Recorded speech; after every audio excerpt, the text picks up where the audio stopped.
কম্পিউটারের পক্ষ থেকে আন্তরিক শুভেচ্ছা। প্রিয় শিক্ষার্থী, আজ আমি আপনাদের দেখাবো কিভাবে একটি ছবির ব্যাকগ্রাউন্ড আপনারা খুব সহজেই অল্প সময়ের মধ্যে রিমুভ করে ফেলবেন, সেই প্রক্রিয়াটি। প্রিয় শিক্ষার্থী, তো লক্ষ্য করুন, আমি এখানে একটি ওয়েবসাইটে রয়েছি। ওয়েবসাইটটির নাম হলো কাটআউট প্রো। আপনারা গুগল থেকে সার্চ করে এই ওয়েবসাইটটি পেয়ে যাবেন। তো প্রিয় শিক্ষার্থী, তো চলুন মূল কাজে ফেরা যাক।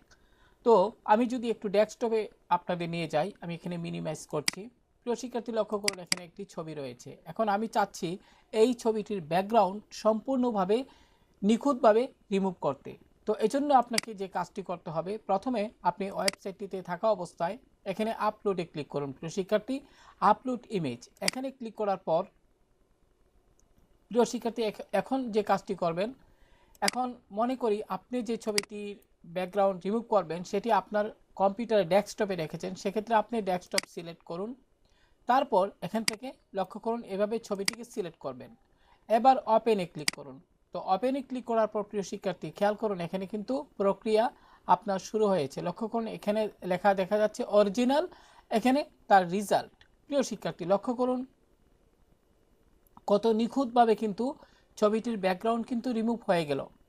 তো এখানে আপনি ডাউনলোড এইচডি আপনি এখানে ক্লিক করুন। তবে এখানে একটি কথা বলা প্রয়োজন, আপনি যখনই এখানে আপনার ডাউনলোড এইচডিতে ক্লিক করবেন, তখন আপনি আপনার যে জিমেল আইডি রয়েছে সেই জিমেল আইডি ব্যবহার করে কিন্তু আপনি আপনার এই ছবিটিকে ডাউনলোড করতে হবে।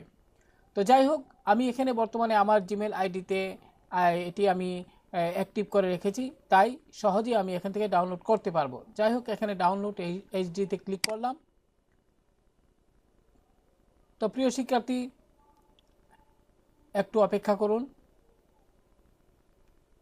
লক্ষ্য করুন প্রিয় শিক্ষার্থী, এখানে কিন্তু ছবিটি আপনার ডাউনলোড হয়ে গিয়েছে। এবার যদি আমি এখানে ক্লিক করি, ক্লিক করার পর শো ইন ফোল্ডার, তো এখানে কিন্তু সেই ছবিটি দেখাবে। তো আমি যদি একটু ডাবল ক্লিক করি, তাহলে লক্ষ্য করুন এর পিছনে কিন্তু আপনার মনোযোগ দিয়ে যদি লক্ষ্য করুন, এর পিছনে কিন্তু কোনো ধরনের ব্যাকগ্রাউন্ড নেই।